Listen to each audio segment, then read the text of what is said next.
Educa Podcast. Um oferecimento Bauru na Brasa, o melhor Bauru da cidade. Avenida 15 de Novembro, 183 Centro. Teleentregas 994209779. A EPAR, a Associação das Escolas Particulares de Araraquara. Olá, boa noite para vocês que estão aí em casa. Meu nome é Paula Ribeiro, eu sou dona da Escola Girassol há 24 anos fazendo educação e também presidente da EPAR, que é a Associação das Escolas Particulares de Araraquara e região. E nós da EPAR tivemos a ideia de construir esse podcast onde a gente pode falar de educação para as pessoas que estão interessadas, para aqueles que são curiosos e querem entender um pouquinho mais do que está acontecendo, para pais, familiares, não só educadores, mas para todos aqueles que se interessam pelo tema.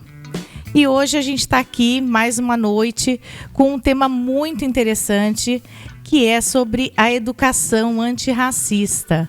Antes disso, antes de chamar a nossa convidada especial, vou deixar um espacinho aqui para a Fernanda falar boa noite para vocês, que está sempre aqui comigo, apresentando esse podcast. Olá, pessoal, boa noite para vocês, sejam bem-vindos, ao nosso podcast do mês, com um tema bem legal. Eu sou a Fernanda, diretora da Escola Contos de Fada, e vamos dar continuidade à nossa ideia de trazer formação dessa forma tão legal, tão acessível e tão rápida. Eu desejo que vocês aproveitem, façam as perguntas, mandem os questionamentos para enriquecer a nossa noite e aquecer o coração da convidada também, né? Isso, vocês podem estar escrevendo as perguntas aí no comentário, que eu vou estar lendo com vocês, e também ou mandando pelo WhatsApp, que a maioria de vocês que nos acompanham já estão fazendo parte do grupo Educa Podcast. Tá bom? Eu espero que vocês aproveitem a noite de hoje. Então, vamos conversar aqui com a Tati. Tudo bem, Tati? Tudo bem, que prazer estar aqui com vocês. Tati, me fala um pouquinho sobre o seu currículo, que eu fiquei assim, ela falou, foi tão humilde, né? Ela falou, eu vou mandar meu mini currículo. Aí ela mandou um currículo assim, tão vasto, tão lindo, tão recheado. E eu falei, nossa, se esse é o mini, imagina o currículo todo. E eu gostei demais, super participativa, né? Fez um monte de coisa já. Ah, sim. Eu sou pedagoga por formação, mestra em educação. Eu fiz lá na UFSCar, com a professora Petronília Beatriz Gonçalves e Silva, ela que foi a relatora da Lei 10.639, que a gente vai abordar aqui na discussão. Fiz o doutorado em Ciências Sociais na Unesp, com o professor Dagoberto José Fonseca. E estou fazendo um outro doutorado em educação pela USP, pesquisando Antonieta de Barros, que é a primeira mulher negra deputada estadual de Santa Catarina e do Brasil, que institui o 15 de outubro, o Dia dos Professores. Foi dela essa redação. A ideia foi dela? Foi dela. Primeira ideia, quando ela foi deputada. E aí o presidente da República, à época, estendeu essa data para o território nacional. Nossa, que fantástico. Primeira informação da noite. Não sabia disso. Já grava aí, pessoal, porque isso já foi super importante. Nunca passou na minha cabeça que tinha vindo de uma deputada que trabalhava sob essa causa. Sim, na verdade, ela era uma mulher negra, E aí hoje a minha tese é justamente recuperar esse pensamento dela na história da educação. Eu também sou congadeira, do terno de congado e chapéu de fitas. É lá que eu me entendi como gente. Ai, que bacana, muito bem. E então a gente vai começar falando um pouquinho a respeito do racismo estrutural. Você pode falar para a gente um pouquinho no que diz respeito a isso? O que seria o racismo estrutural? Na verdade, a palavra Esse termo, que a gente aborda mesmo assim, enquanto pesquisadores, é o racismo, O racismo ou racismos. Racismos, porque ele também se manifesta de várias formas. E ele não é só estrutural no sentido de uma estrutura. Uma estrutura você pode mover ela de um lugar, resolve o problema, né? Sim. Mas, na verdade, eu costumo até olhar para isso com o professor Dagoberto José Fonseca e com um outro teórico, que é o Carlos Moore, de pensar o racismo enquanto uma construção social, epistemológica, né, enquanto uma construção cultural e também enquanto uma construção educativa, porque as pessoas elas são ensinadas a serem racistas. Olha, essa é... Você diz assim, a criança, ela aprende a ser racista. Sim. Geralmente copiando o adulto, é isso? Sim, observando. Eu já tive esse insight no dia a dia desses meus 28 anos de experiência com criança, 28 anos de experiência dentro de escola. Eu sempre observei isso. Sim. Que qualquer manifestação racista de uma criança pequena, que eu lido bastante com a educação infantil. Nesse tempo todo eu tive só 3 anos de experiência com fundamental. O restante desse tempo foi com educação infantil. Então, quando eu trabalho com a educação infantil, eu percebo que sempre a fala vem ligada a uma fala adulta, a uma coisa ensinada, realmente. Sim, e assim, como a gente, né, vocês são educadores, vocês sabem que há várias formas de aprender e ensinar. Sim. E a vivência, o exemplo também é. Sim. Só que, assim, o que a gente fala? Todos nós passamos por uma educação racista, porque a sociedade é racista. E a escola está dentro da sociedade. Sim. Então, se você vai aos ambientes, né, da sociedade, você vai ao banco, a maioria dos gerentes são pessoas negras, não são? Você vai num postinho de saúde, a maioria dos médicos e das médicas são pessoas negras, não são? Não. Você vai, qualquer ambiente que tem destaque, a maioria das pessoas são negras, não são? Não. Então, assim, automaticamente você já está olhando para a população negra e já aprendendo o lugar social que essa população está ocupando. Não necessariamente você tem um olhar crítico, porque para você entender por que essas pessoas não estão nesses espaços, por que essas pessoas estão nesses espaços, você precisa ter uma construção crítica, saber compreender o processo histórico da sociedade brasileira. Sim. E não só ficar no raso, né, de pensar que houve essa questão através da colonização e tudo mais, só que sem essa reflexão mais profunda do porquê cada um está ocupando tal espaço na sociedade, é isso? Sim, a gente precisa entender esse processo histórico, né? Porque o Brasil é a continuidade desse processo histórico, né? O processo, né, quando houve a abolição da escravatura, na verdade, o que aconteceu? O que aconteceu com a população negra no 14 de maio? Como essa população negra foi integrada na sociedade brasileira? Você vê, de 13 de maio de 1888, foi somente nos anos 2000 que o Brasil, enquanto Estado-nação, reconheceu que violou os direitos humanos da população negra. Ao escravizar essa população. Até então isso era normal, né? Ficava dentro de uma normalidade. Sim, não era discutido. Não era discutido, não era falado. Não era falado. E a gente pode lembrar isso da própria infância, né? Porque dentro da escola, mais difícil ainda. Porque na minha infância isso realmente era um tema que não era trazido. Não. Isso é muito recente, né? É recente. E em nível de lei, quando que isso passa a ser obrigatório trazer esse tema para dentro da escola? Assim, a discussão que a gente chama de educação das relações étnico-raciais, ela surge como um desdobramento do posicionamento do Brasil, que é signatário de tratados, após ter participado da Conferência de Durban, que foi uma conferência, né, organizada na África do Sul, que contou aí com a participação de muitos movimentos sociais, e o movimento social negro, né, os movimentos sociais negros, participam dessa conferência. da ONU, Sim. para dizer que o Brasil não vivia numa democracia racial como boa parte da população brasileira pensava.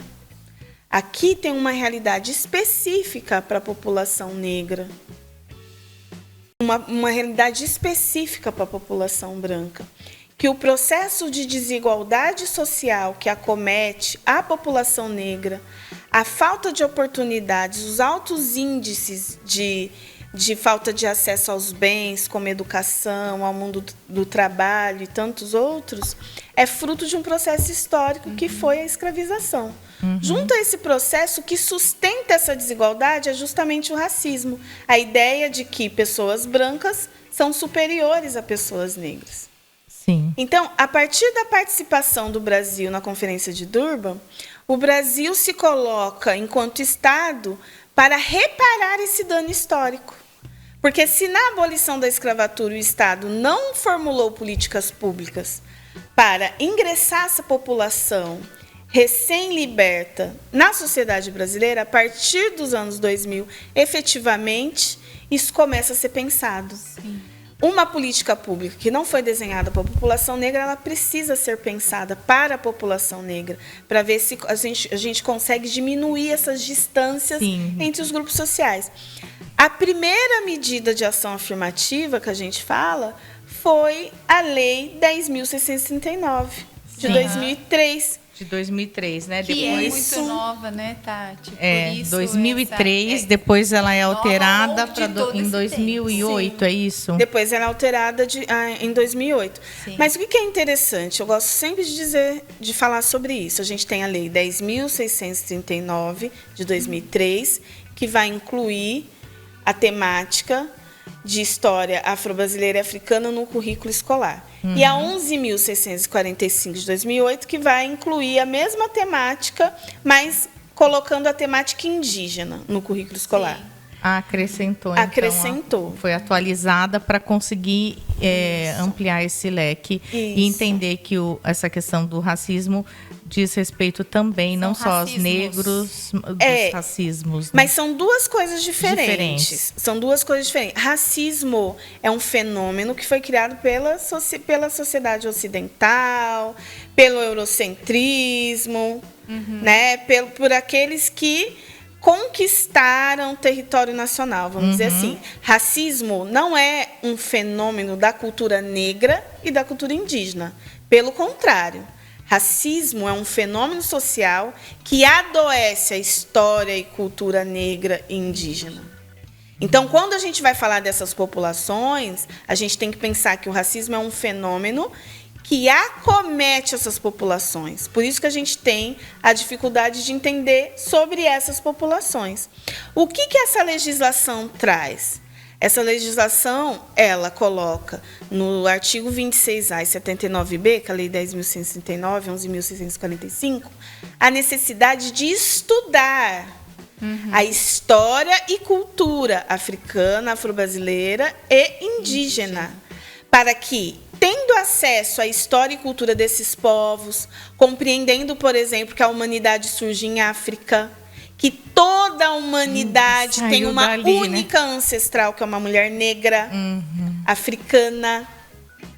Compreender que todos os povos do mundo advêm desse continente mãe, que boa parte das ciências, as primeiras ciências que fundam o mundo, arquitetura, matemática, medicina, filosofia, engenharia, geometria, tudo surge no continente africano. Foram os africanos. E que esse corpo negro, assim como o meu, ao longo do tempo, onde foi se espalhando lá nos primórdios do mundo, ele foi embranquecendo. Quem sabe, tendo acesso a esse outro lado da história, as pessoas sejam menos racistas. Sim, pensar que nesse corpo branco, como o meu, corre um sangue negro. É isso, né? Corre um DNA de origem africana. De origem africana. Então, é entender que está dentro da gente. Sim. Então, mais do que isso, a gente tem que participar dessas reflexões e também ajudar, né, a divulgar isso. Exatamente. E ajudar a amenizar a desigualdade. E quando eu falava, te perguntava, né? Porque, na verdade, estamos todos aprendendo. Novo, eu quero perguntar para você, novo porque ao longo de todo esse tempo, só com a lei em 2003, é uma reflexão nova, né? Colocada, mas que tem que ser vinda, feita com muito afinco, com muita dedicação, porque já tinha toda essa história anterior e procedente de riqueza que não era atribuída. Sim, eu posso entender? Sim, na verdade, assim, a legislação tem 21 anos, né? E uma das dificuldades para essa legislação chegar aos espaços, principalmente escolares, a maior dificuldade é justamente o racismo. Dentro da própria escola. Dentro da própria escola, dentro daqueles que educam. Daqueles que educam. E aí que a gente fala até um outro termo, né? A necessidade de reeducar as relações étnico-raciais, no sentido de compreender por que é preciso se tornar antirracista. Porque, assim, sabe, a gente precisa compreender que o racismo ele é um fenômeno que mata as pessoas. E mata de diversas formas. Mata simbolicamente, né?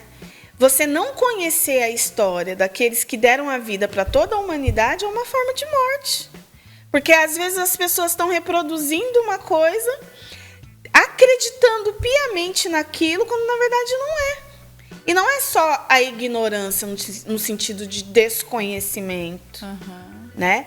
É um modo, assim, de operar o sofrimento das outras pessoas. Porque você imagina, vamos pensar lá na educação infantil. Isso. Qual que é o tratamento dispensado para crianças negras e para crianças brancas? Como que se lida com o cabelo de crianças negras e crianças brancas? Sendo que no imaginário social do Brasil, a gente coloca qualificações para o cabelo. Geralmente o cabelo liso é o cabelo bom. Geralmente o cabelo ruim é o cabelo crespo. O que alimenta esse pensamento se cabelo não tem adjetivo? É o racismo. É verdade. Entendi. E eu aqui cheguei reclamando do meu cabelo liso e o seu enrolado maravilhoso nesse turbante, né? É isso. Então, assim, por isso que a gente fala. Então, se você tem um racismo que estrutura o nosso conhecimento, não só o conhecimento, como comportamento, sentimento, as nossas emoções, se a gente aprende a todo momento, né, a partir do racismo nessa sociedade, a gente também pode aprender a ir desconstruindo tudo isso. Sim. Eu venho de uma família que eu aprendi a me amar do jeito que eu sou. Não tem nenhum problema com relação a isso.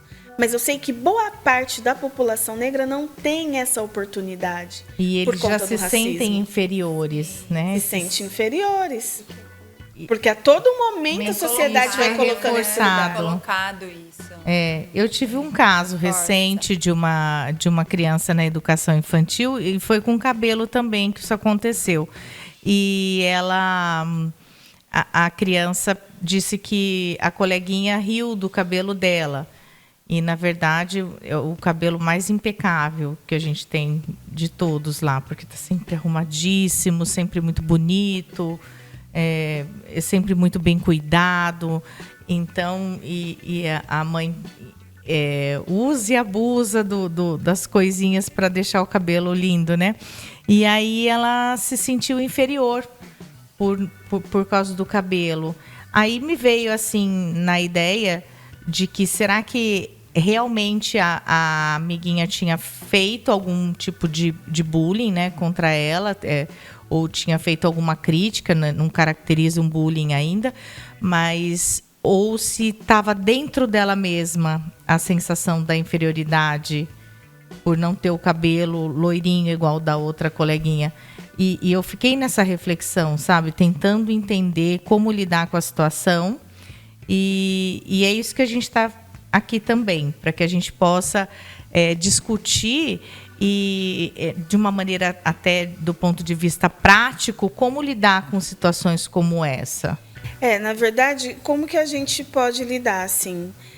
Na verdade, compreender que dor é essa que a criança negra passa. Porque, assim, não é nada confortável na sua família. Se você está me relatando, né? A mãe cuida do cabelo dela, ela tem noção do que é o cabelo dela. Provavelmente, o que ela sentiu não é nem a sensação de inferioridade, mas é a tristeza, a chateação de ser espizinhada, oprimida. Porque se a gente for observar ou coletar um depoimento, como é que a amiguinha está tratando ela, né? E assim, por isso que a gente precisa compreender, né? O que é o racismo? O racismo é isso, ele vai construindo uma série de relações, de situações que fazem a coleguinha branca se sentir superior e ter a liberdade de chatear a outra ainda por causa chatear do o cabelo. amigo. Isso. Então o problema está na criança negra ou na criança branca? Tem que trabalhar principalmente esse sentimento na criança branca, para ela entender que ela não tem essa liberdade de chatear o outro só por causa da cor do cabelo, Sim, ou do da cor da formato do pele, cabelo, ou da cor da pele. Eu penso que quando eu era professora, né, sou professora de educação infantil, mas quando eu estava na sala de aula, a gente, né, o município aqui tem muitos materiais de referência para criança, né? Sim. Um dos materiais é o lápis cor de pele. Então, assim, a gente tem esse material, tem bastante literatura. Eu acredito, porque eu vi isso acontecendo na minha sala de aula. A gente trabalhava muito as diferenças. Não é igualdade, é você ter direito de ser diferente. E trabalhava essa diversidade das peles, dos tons de cabelos, das texturas. Ao final, as crianças já se reconheciam. Meu cabelo é assim, o meu cabelo é assado. E tá tudo bem. Sim, Até porque as crianças, né, Tati, elas absorvem muito rápido aquilo que a professora ou quem está junto fala, se for verdadeiro para ela, né? Sim. Então, por isso da importância de uma boa literatura, de um bom planejamento para estar trabalhando junto disso, né? Como você falou, as diferenças, né? Nunca a igualdade, mas as diferenças que são colocadas. Eu acho que nós temos um acervo de brincadeiras também muito ricas, que podem favorecer tudo isso. Então, era um pouco disso que nós queríamos conversar com você hoje, né? Porque é uma temática importante, densa, muito reflexiva, né? Nós começamos a nossa noite já com uma informação nova sua e que eu acho que vai trazer para quem está nos vendo muito desse vamos parar e vamos rever algumas coisas. Então, o que nós queríamos mesmo era falar da importância que toda essa temática tem para o ambiente escolar, para o trabalho profissional, né? Para o aluno que está tendo a oportunidade de ter esse conhecimento e do quanto nós, formadoras, né, de conteúdos, de novas ideias, temos que ter cuidado com tudo isso. Exatamente. Então, eu gosto quando você fala da prática, né? De como usar isso na prática. Essa prática, né, de levar a temática para dentro da escola é chamado de letramento racial? É isso? Não. O letramento racial são coisas diferentes. São coisas diferentes. Assim, vamos trabalhar os conceitos. Vamos lá. É isso. Não, então, o que é o racismo? O racismo é um fenômeno social, histórico, ele é cultural também, não é só estrutural, que coloca um grupo social superior ao outro. Só que isso é uma construção falaciosa. Ela é do ponto de vista ideológico, mas ela também é material. Se você olha para a sociedade brasileira, você vai ver um grupo social sempre nas melhores condições que outros. A gente está falando boa parte da população branca, em virtude de todo o processo de escravização. Quando você olha para as estatísticas, ela está melhor posicionada que a população negra. Né? A população negra mais empobrecida, os índices de analfabetismo. Isso é um dado da desigualdade social que é alimentada pelo racismo, porque esse Brasil escravizou. E escravizou pessoas negras porque elas eram negras, não porque elas eram pobres. O continente africano não era pobre. Sim. Então, essa é uma perspectiva. Tudo bem? Tudo bem. E aí, um segundo momento. O que é o letramento racial? É você saber desses conceitos principais da área para saber como se posicionar, como abordar, como entender essa realidade da população negra, da população indígena. Então, tem alguns conceitos específicos sobre essa população negra. Sim. E uma outra questão é ensino de história e cultura africana, afro-brasileira, quilombola e indígena, que já é trazer a cultura dessa população, as filosofias, os modos de ser, as tecnologias, o conteúdo mesmo de fazer gente, de fazer a realidade desses povos, né? São coisas diferentes. Entendi. Eita. Vou entrar um pouquinho aqui com o pessoal, o público que está online com a gente. A Maria Abadia, ela mandou um boa noite para você, para Tati, e dizendo que é uma honra ter a oportunidade de aprender com você, doutora. É minha mãe, gente. Ah, que linda! Eu aprendo com ela sempre. Ai, é tão gostoso. É uma troca, na verdade, né? Porque imagina o quanto você leva também para casa de conhecimento e o quanto ela te ensinou, né?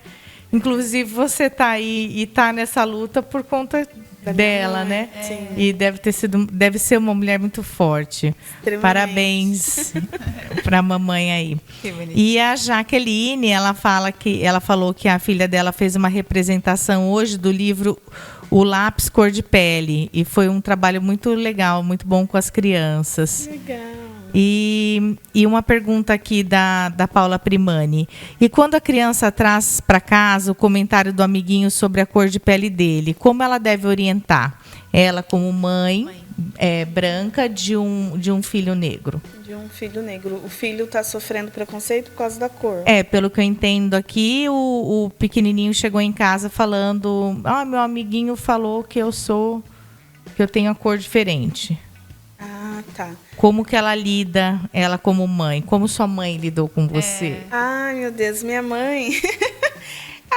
Ou como você, às vezes também, né? Educadora. Pelo fato de que você, a tua família, todos são negros, e aí talvez ela tenha lidado como foi passando de geração para geração. Percebo, porque eu conheço a Paula, que para ela fica um pouco mais complicado porque ela não vivenciou dessa maneira na situação dela, né? Ela não viveu na pele isso. E agora ela tem um filho que ela precisa passar esse ensinamento.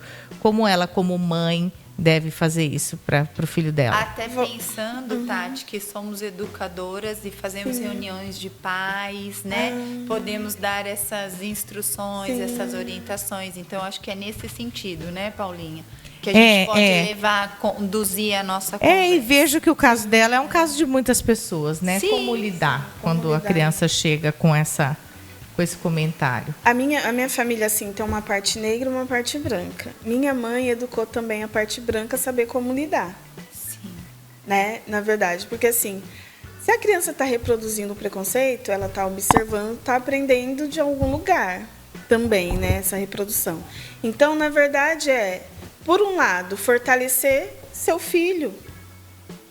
Né? Hoje você tem literaturas, você tem desenhos, você tem muita música. O continente africano tem uma produção riquíssima de coisas lindas para a criança ver.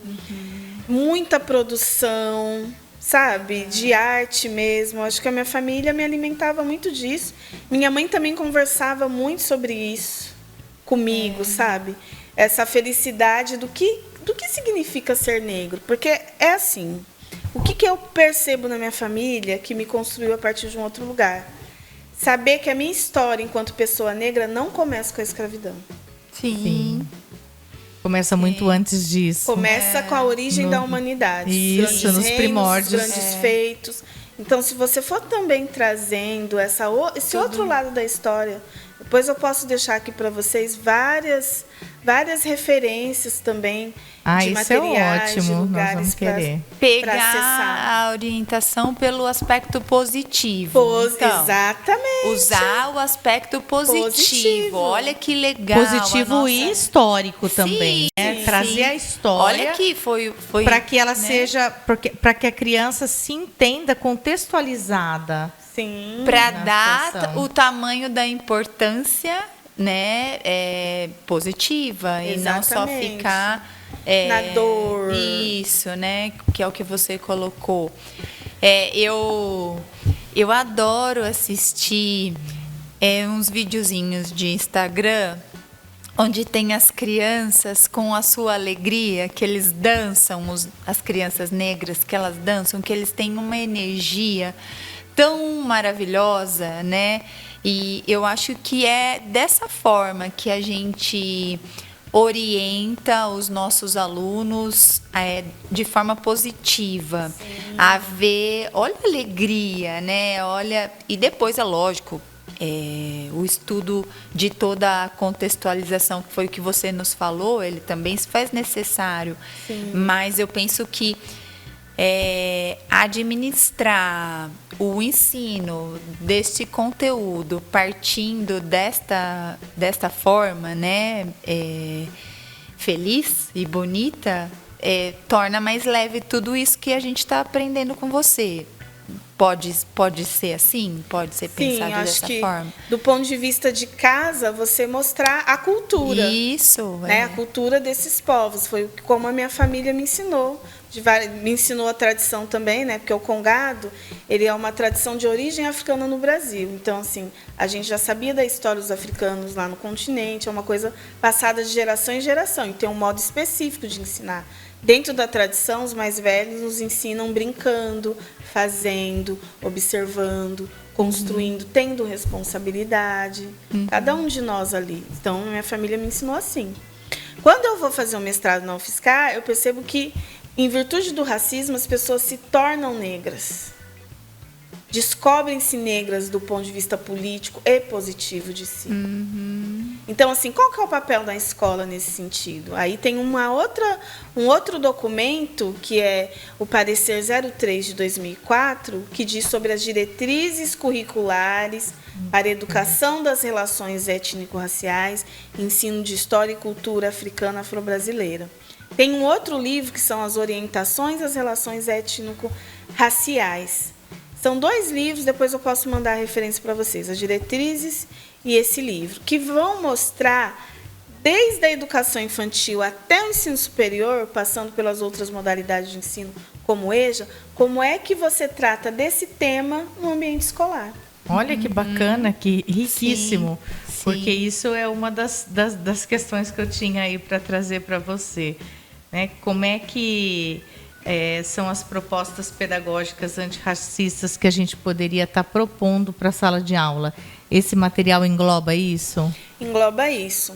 Mas o que a gente fala assim, né? Eu tenho longos anos aí de experiência na formação de professores, né? Todo o processo de educação e que a gente vai envolver crianças, a pessoa adulta precisa saber antes, né? Então, assim, para a criança deixar de ser racista, ela tem que ter uma referência de uma pessoa não racista, ou que pelo menos está em processo de desconstrução. Sim. Aí vai entrar no que você falou. Aí vai entrar o letramento racial. Esse profissional da educação e até as próprias famílias que querem entender mais sobre o assunto, precisam entender que contexto é esse. E a gente precisa, né, discutir essas questões, discutir o racismo, discutir o preconceito. Racismo é diferente de bullying. Porque o bullying, ele é uma condição física ali, uma coisa, né? Quem é mais gordinho pode né, em virtude de algum processo emagrecer, mas quem é negro não tem como colocar Depois num tacho e ficar branco. Até porque essa evolução e transformação do corpo negro já ocorreu lá na adaptação do Homo sapiens lá na Europa. Entendi. Mas, né, nos lugares onde não só o Homo sapiens, mas outros hominídeos também.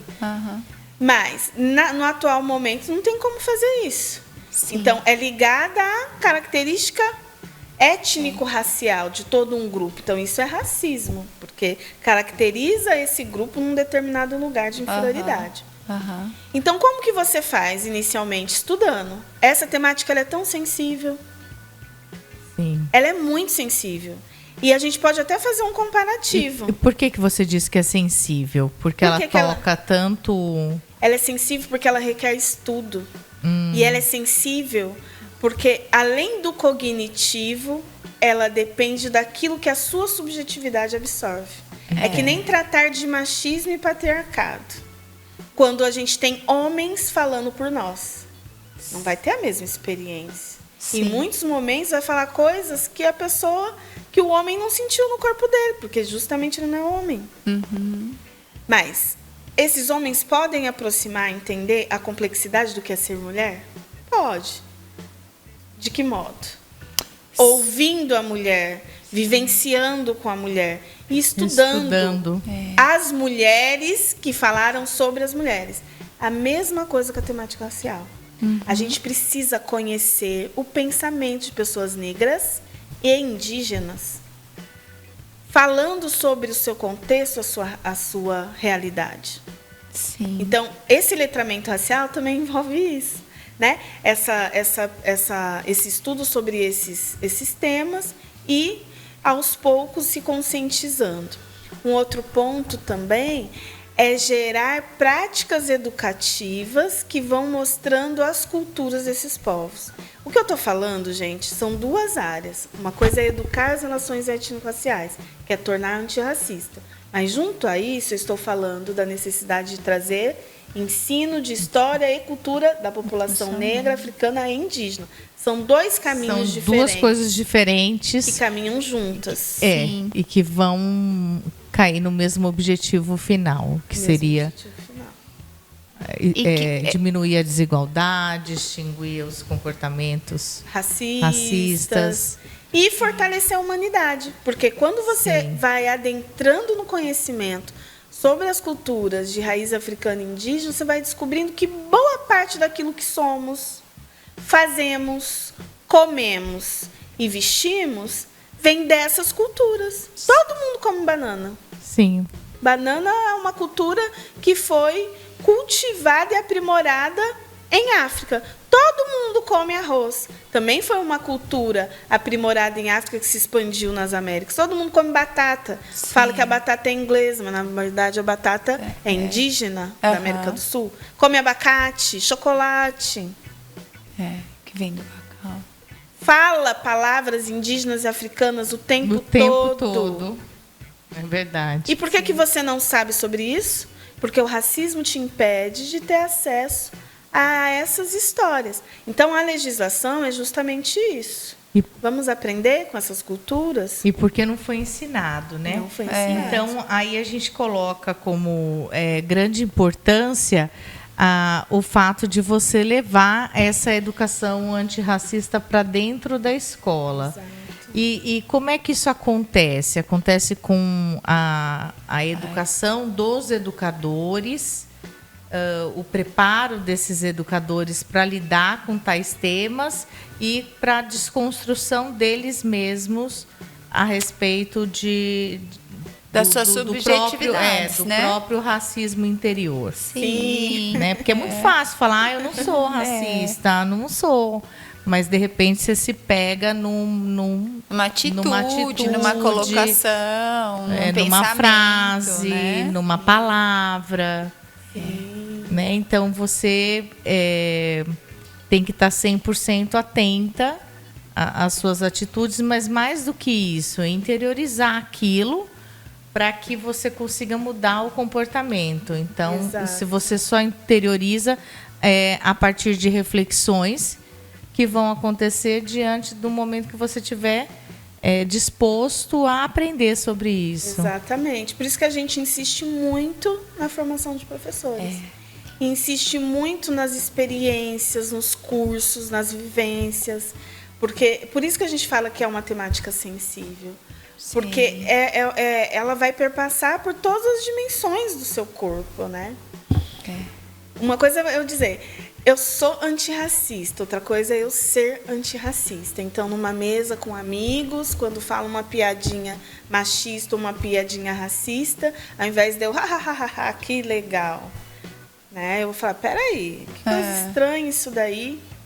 Que coisa chata, Que coisa né? chata isso daí. Você não está sendo legal. E quando acontece, quando o próprio negro se faz essa piadinha? Porque ele tenta se colocar num lugar de... quando isso acontece, né? Não eu acontece. vejo o seguinte, que negros e brancos, numa sociedade racista, negros e brancos estão aprendendo a ser racistas. A diferença é que os brancos têm poder para serem racistas e os negros reproduzem esse racismo. Porque uma dimensão do racismo é que ele é um sistema de poder. É que nem pensar o machismo. Mulheres não têm poder de serem machistas, mas as mulheres têm poder de reproduzirem esse machismo, que é uma questão, né, de compartilhamento de grupo. Então, é nesse sentido, essa legislação, até no parecer fala isso, né? Ela vai atingir negros e brancos, pessoas brancas para, de fato, desconstruindo esse sentimento de superioridade, e pessoas negras para também desconstruindo esse sentimento de inferioridade. As duas pessoas, né, os dois grupos sociais, vão aprendendo a se relacionar de um lugar humanizado. Não deve ser natural, normal e saudável pessoas brancas se sentirem superiores por conta de características do cabelo, que a genética já provou que as diferenças entre o corpo humano é quase 1%. E pessoas negras também não é normal, psicologicamente falando, de se sentirem inferiores por causa de uma característica física, uma diferença. Essas diferenças, no sentido da colocação pejorativa e negativa, é uma construção social, é a sociedade que escolhe ou que reproduz. A escola também faz uma adoção ao estar dentro da sociedade e reproduzir. Aí a gente até brinca, né? Até o conhecimento você está reproduzindo por ignorância. Sim. A partir do momento que você tem um conhecimento, aí você já tem. Você está só reforçando um comportamento. Um comportamento. Sim. Então, por isso que a gente bate muito nessa tecla da formação, para que as pessoas, de fato, façam aquilo que você disse, né? Interiorize esse conhecimento para, de fato, conseguir modular esse conhecimento. Né? Porque, assim, se você tem os povos que construíram esse país, por que não falar deles?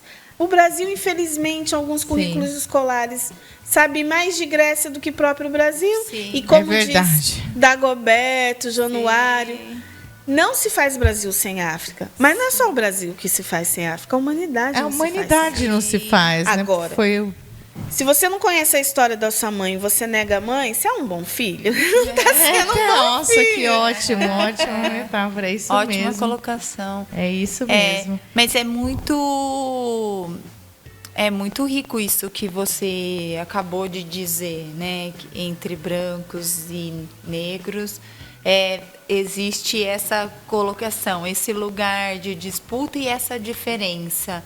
Eu jamais tinha ouvido dessa forma para pensar.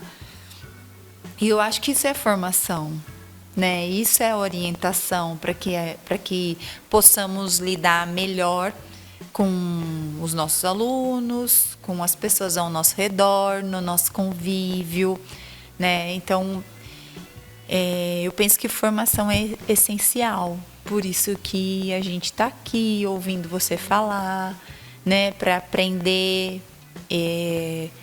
Até porque tem que ter propriedade para falar disso com sensibilidade, né? Para chegar a tocar o outro, né? E de forma a refletir, a trazer reflexão. Muito interessante essa colocação, achei muito legal, muito bom. E, Tati, me fala uma coisa, do que a gente já conquistou, o que a gente precisa continuar buscando? Ou a gente conquistou nada? Como é que é isso? Enquanto sociedade? Isso, enquanto sociedade, enquanto escola, enquanto a escola como um lugar de difundir essas ideias essas questões. Interessante essa pergunta. Eu vou falar de um lugar, que é o meu lugar. Falar assim, eu acho que o movimento social negro conquistou muitas coisas. Sim. Porque se a gente está aqui dialogando sobre isso hoje, é porque o primeiro antepassado que pisou nesse solo, o primeiro antepassado africano que pisou nesse solo, que lutou contra a escravização de várias formas e, com o passar do tempo, as gerações foi aprimorando esse ímpeto pela liberdade, pela igualdade de oportunidades e direitos, eu acho que a gente conquistou a liberdade de estar tratando sobre esse assunto. Uhum. E também a liberdade de construir essas políticas públicas, de colocar essas políticas públicas, né, de colocar essa perspectiva dentro da Lei de Diretrizes e Bases da Educação, porque 10.639 e 11.645, na verdade, é a Lei de Diretrizes e Bases da Educação. Uhum. É a lei maior da educação, que todos nós temos que cumprir. Então, eu acho que isso é uma conquista enorme de dizer para a sociedade, vocês precisam discutir um assunto. E, assim, eu vou falar uma coisa que é até dura de dizer. O que essa temática envolve direitos humanos, envolve vida. Sim, é mais então, do que só. É mais do que isso.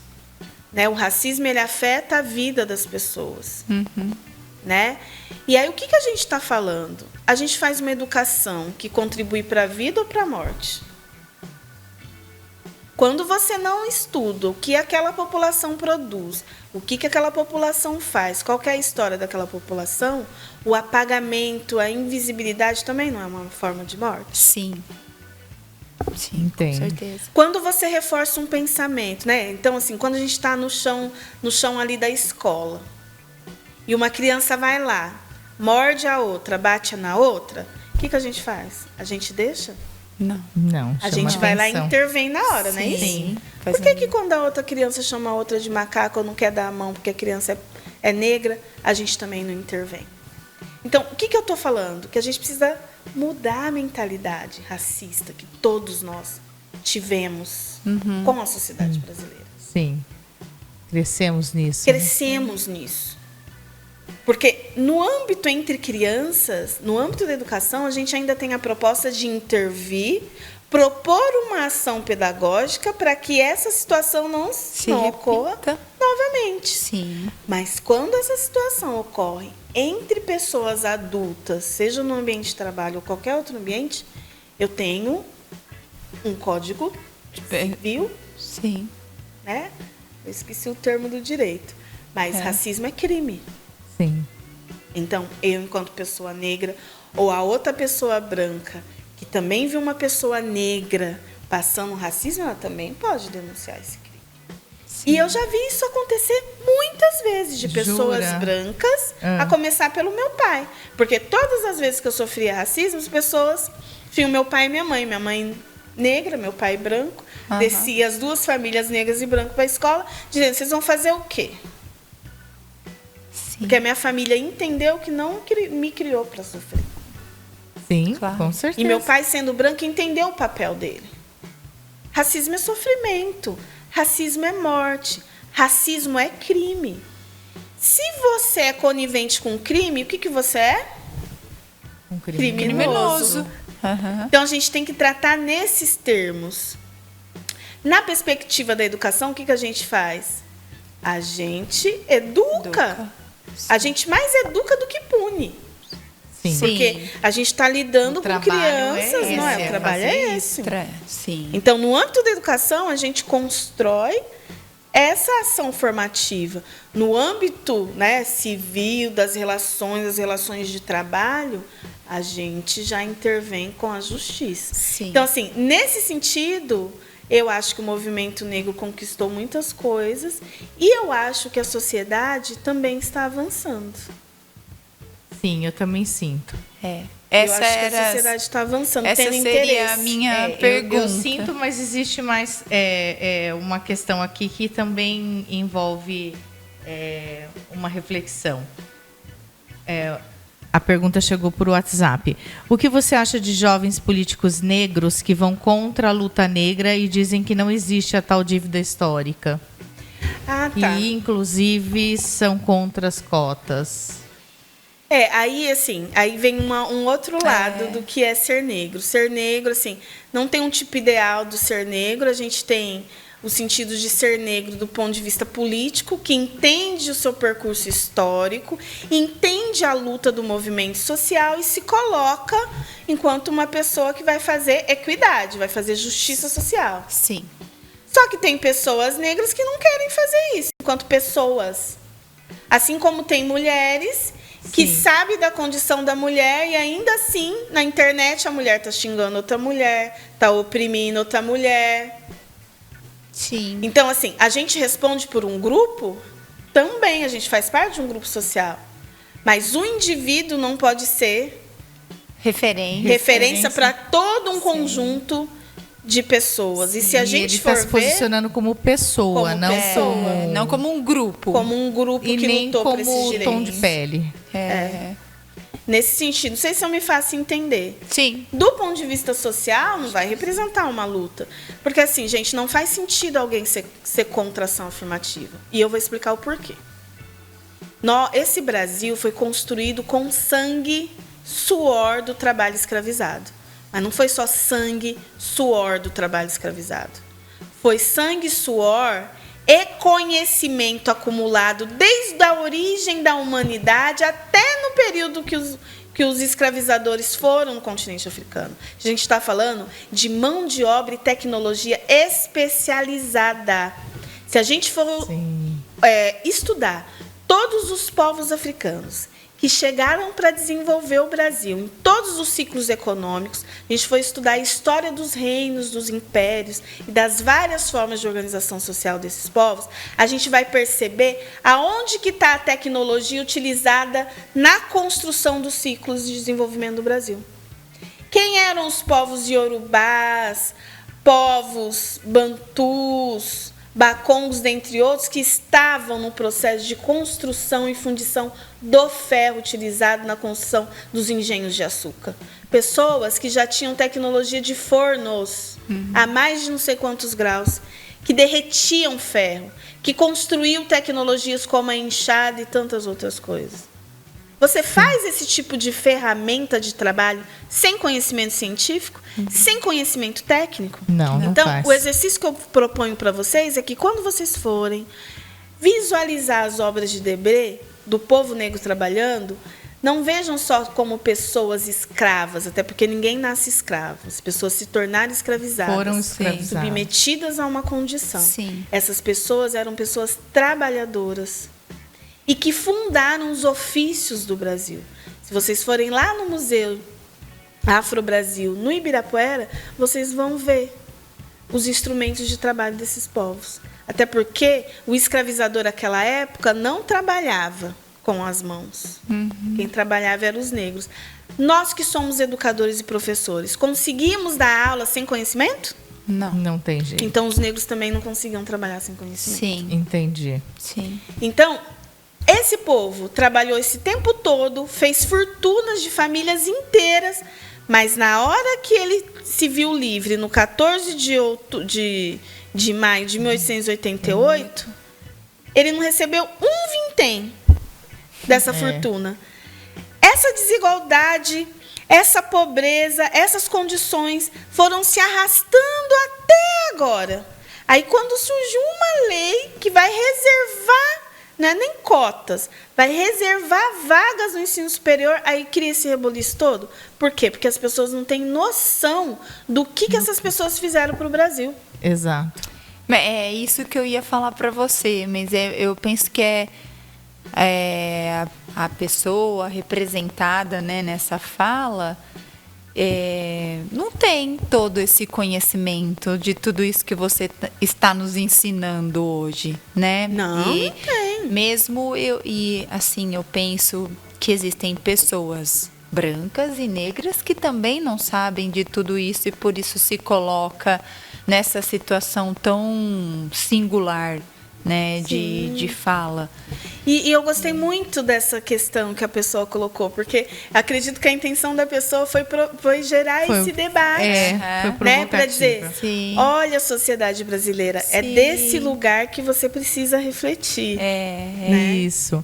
Inclusive, ele termina aqui com uma outra pergunta, como conclusão, que a gente também já está estourando aí o horário, né? Como a sociedade pode, se é que um dia ela vai conseguir pagar a dívida histórica? Provocativa essa pessoa, né? Essa foi uma pergunta de muita reflexão, né? De muita Será reflexão. que existe como pagar essa dívida histórica? Será que um dia isso vai acontecer, Tati? Você consegue ver? A gente luta para isso, né? né? A gente E luta também pra pensando isso. pela assim, uma reflexão minha mesmo, da pergunta anterior. Quando eu pergunto o que a gente já conquistou e o que a gente precisa conquistar, continuar buscando. Então, se já houve progresso nesse meio tempo, ainda há tempo e ainda há esperança, é isso? Sim, mas aí eu respondo essa questão com o seguinte: vocês são mães? Eu sou. não sou. Você é mãe. Isso. Se porventura quem é mãe perdeu seu filho e o juiz dá uma indenização de X reais, vai pagar o preço da perda do seu filho? Imagina, de forma alguma. Então não tem Não como tem. pagar essa dívida. Porque a gente, Concordo. assim, a África, continente mãe, perdeu seus filhos. Seus filhos e filhas, famílias inteiras devastadas, incluindo a minha, lá no continente. A riqueza, tudo que você tinha, a sua casa, não é nem a enchente que levou. Foi pessoas que levaram. Não tem nem como você reconstruir. Não tem. Porque você nem está lá mais num território, você tem que reconstruir aqui. Perceba a imensidão da força desse povo. Só tem força para resistir porque tem cultura. Isso. Agora, e uma cultura muito forte, uma cultura né? muito forte. Porque Muito mesmo enraizada. submetido a uma condição de sofrimento, você nem poderia ir no banheiro a hora que você quisesse. Não poderia comer a hora que você quisesse, não poderia fazer nada a hora que você quisesse. A gente ficou assim, desolado na pandemia, só que na pandemia a gente estava dentro das nossas casas. Sim. Muita gente adoeceu. No período de escravização, você não estava na sua casa, você não estava falando sua língua. Por mais que outras pessoas negras eram do mesmo continente, cada um com a sua língua, cada um com a sua cultura. Tem mais de 5 mil povos no continente africano. Quer dizer, pensa tudo isso. Então, qual que é o pouco que a gente pode fazer? É conhecer a cultura deles, porque as vidas que foram ceifadas no território brasileiro e as que ficaram abaixo do mar, no oceano, elas não serão restabelecidas. Mas é pela memória dessas pessoas, é pela cultura dessas pessoas que a gente faz esse trabalho. Então, o mínimo, enquanto sociedade, que a gente precisa fazer é estudar a história desse povo. E é isso Porque que esse nós estamos povo- fazendo aqui. É isso que a gente está fazendo aqui. Porque você imagina, se milhões de pessoas negras começassem a cobrar em dinheiro o Ai, valor de todo gente. o trabalho devido, como que seria? Sim. Sim. Então E é com sabedoria mesmo, né? Com sabedoria que nós podemos, como você disse, perspassar tudo isso de uma forma mais assertiva. Tem que ser com sabedoria, tem que ser com estudo, tem que ser com formação, informação. Que é o que vocês estão né? fazendo aqui, Reflexão. Levar essa questão, né? E assim, Isso. eu brinco muito de falar, mas assim, a cultura africana e a cultura indígena são culturas de acolhimento, né?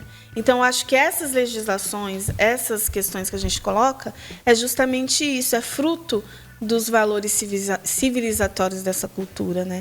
Que é conheça-me. Antes de julgar aquilo que sou, conheça a minha história, conheça as minhas culturas, né? Então, vamos conhecer as histórias, as culturas indígenas e africanas. Nós temos mais de 305 povos indígenas. Então é isso que africanos e tudo mais. A gente espera do educador. É isso. Então, por que ser uma educadora, um educador antirracista? Para poder potencializar a humanidade, né? Contribuir para a vida e não para a morte. Né? Perfeito. Que foi o que você Acho que essa começou frase... e terminou falando, né? Racismo é morte e o que nós queremos com a nossa formação é contribuir para a vida. Isso. Acho que essa frase resume tudo. Tati. E a gente aproveita ela, então, para entrar aqui no momento final. Quero agradecer a todos que estavam participando aí conosco e agradecer a presença da Tati. Quer deixar alguma consideração final, Tati? Vamos fechar essa linha de raciocínio que a gente fez aqui hoje. O que a gente pode levar para casa sobre isso? O que fica para você, para nós, sobre essa conversa? Eu acho que assim, a proposta que eu coloco é que a gente tenha isso que vocês estão fazendo, a curiosidade, o interesse de procurar o que pessoas negras, o que pessoas indígenas, que têm conhecimento da sua história e da sua cultura, do ponto de vista positivo, estão produzindo, estão fazendo. Então, nas redes sociais, nos livros, nós, dessas populações, desses povos, a gente está produzindo muita coisa. Uhum. Tem um movimento dentro da universidade, reconstruindo essa história do ponto de vista positivo e humanizado. Né? Uhum. É isso. Muito bom. Que legal. E para nós, acredito que tenha ficado, né, toda essa reflexão. Foram muitas informações, uma noite de muito aprendizado. E que realmente muda até a minha postura interior. Demora um pouco para a gente digerir tudo que a gente conversou aqui hoje. Tem que hoje. reverberar tudo aqui dentro, né? Inclusive, repensar tudo que foi a vida toda, a gente pensando assim, eu não sou racista. Então, vamos lá, vamos pensar realmente até que ponto. Como é que é isso? O quanto eu busquei o conhecimento para poder estar transmitindo isso para os meus alunos. Então, hoje percebo que tem um caminho longo a se percorrer. Inclusive, me comprometo nesse caminho, a fazer minha parte. Porque é isso, né? É cada um fazendo a sua parte, cada um trabalhando um pouquinho dentro disso, que a gente vai conseguir, num trabalho de formiguinha, mudar a consciência das pessoas, e isso vai, em consequência, vai mudar o comportamento de toda uma sociedade.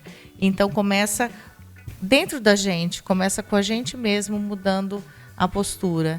E não é só ali falar do negro no dia 20 de novembro, né? Não. Inclusive, calha o nosso podcast no mês de novembro, onde daqui a pouquinho a gente vai estar falando sobre isso nas escolas, porque é tema. Não é só nesse dia, são todos os dias. É isso, não existe um dia. Existe o dia da consciência negra, né? Mas existe todos os dias um trabalho de formiguinha a se fazer dentro da cabecinha das crianças. E tem que começar lá de baixo, pelo que eu entendi. Bem de pequenininho. E eu acho que também para fechar, né, Tati? Você também é da educação infantil, sim. Paulinha. É lógico que nós estamos falando aqui de educação como um todo, porque eu acho que é um tema e é uma reflexão que tem que ser abordada para todos, né? Fica para mim de reflexão a questão do trabalho do olhar, né? Do olhar curioso.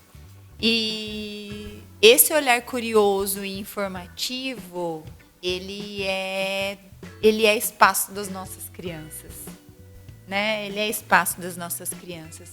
E se o professor, o educador que está lá, ele tem conteúdo, ele tem planejamento, isso vai chegar na casa dessa criança, né? E eu penso que é dessa forma que nós vamos construindo mudanças, né?